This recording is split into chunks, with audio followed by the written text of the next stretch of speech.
Hello दोस्तों, आज हम देखते हैं जो मैथमेटिक्स या फिजिक्स जो होते हैं उनके सिंबल होते हैं, उनका आप हिंदी में नाम कैसे देख सकते हो आराम से इसको कि पहचान सकते हैं कि अगर ये सिंबल है तो इसका नाम क्या है वो से। ठीक है, तो देखते हैं हम।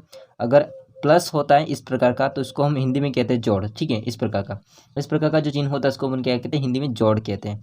अगर इस प्रकार का आपको चिन्ह दिखेगा तो उसको हम क्या कहते हैं, घटाव या माइनस कहते हैं। ठीक है, और इस प्रकार का जो चिन्ह होता है एक्स के जैसा उसे हम क्या कहते हैं, गुणा यानी मल्टीप्लाई कह सकते हैं। ठीक है, और ये सब जो चिन्ह होता है उसको अपन कहते हैं भाग, है ना, भाग का। अब यहाँ पर देखिए प्रतिशत का चिन्ह होता है इस प्रकार से होता है, यहाँ पर दो बिंदु होते हैं इस प्रकार से और बीच में लाइन खींची होती है, ये उसको बोलते हैं प्रतिशत, परसेंटेज के लिए। ठीक है, अगर आप चूकी होता है, चूकी इसका चिन्ह देखोगे तो इस प्रकार का है, ऊपर दो बिंदु होंगे और एक बिंदु नीचे होगा तो उसको कहते हैं चूकी। ठीक है, अब यहाँ पर ध्यान रखिए कि इसलिए जो होता है, इसलिए का देखोगे सिंबल तो यहाँ पर ऊपर एक बिंदु होगा और नीचे दो बिंदु होंगे तो उसको बोलते हैं इसलिए। बट अगर दो बिंदु ऊपर है और एक बिंदु नीचे है तो उसको बोलते हैं चूकी। ठीक है, अगर ऐसा बना होता है तो उसे हम क्या कहते हैं, त्रिभुज कहते हैं, है ना, त्रिभुज कहा जाता है।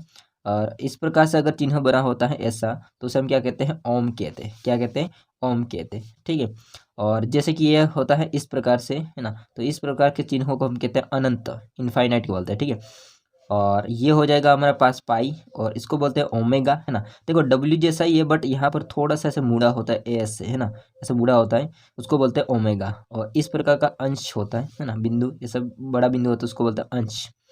और अगर एक लाइन ऊपर और एक लाइन इस प्रकार से खींची होती है उसको बोलते हैं लंब, 90 डिग्री। ठीक है, और ये चिन्ह होगा थीटा, इसको बोलते हैं थीटा। इसको हम बात करेंगे तो इसको बोलते हैं बीटा। यहाँ पर नीचे आपने देखा है इसको बोलते हैं थीटा और यहाँ पर हो जाएगा बीटा। ठीक है, सॉरी दिखाई नहीं दे रहा है, सॉरी सॉरी सॉरी, इसको बोलते हैं बीटा। क्या बोलते हैं, बीटा, है ना। इसका अर्थ होता है ये बराबर, इसको बोलते हैं बराबर, इक्वल, है ना।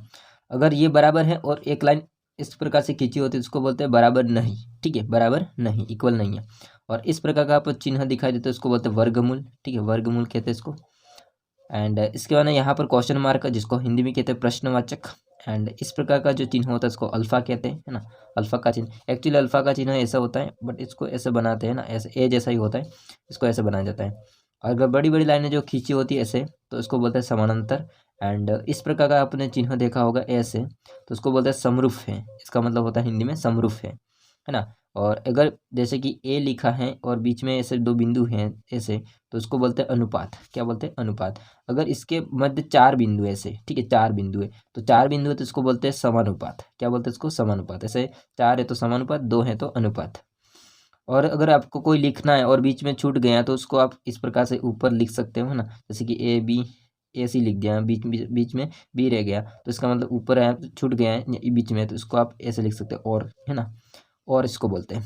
एंड अगर एक लाइन खींच के हम नीचे बिंदु करते हैं तो इसको बोलते हैं फैक्टोरियल्स। क्या बोलते हैं इसको, फैक्टोरियल्स। इसके बाद में एफ होता है इस प्रकार का तो उसको बोलते हैं फलन, फलन, है ना, एफ ऐसा होता है इसको बोलते हैं फलन। एंड इसको बोलते हैं हिंदी में तो की दर से। ठीक है, इसको बोलते हैं की दर से, ऐसे की दर से, इंग्लिश में बोलते हैं एट द रेट। ठीक है, अब यहाँ पर लास्ट हो जाएगा एक बिंदु और एक कॉमा है तो उसको बोलते हैं जैसा कि, है ना, जैसे कि हम लिखते हैं जैसा कि, है ना, ऐसे करके ऐसे कर जैसा कि। तो दोस्तों ये थे हिंदी में, अगर आप स्क्रीनशॉट लेना चाहते हो तो आराम से ले सकते हो उसका। एंड ये वीडियो कैसा लगा कमेंट करके जरूर बताइएगा, और वीडियो अच्छा लगा वीडियो को लाइक कीजिए, चैनल को सब्सक्राइब नहीं किया तो कर देना। मिलते हैं नेक्स्ट वीडियो में, तब तक के लिए जय हिंद, वंदे मातरम।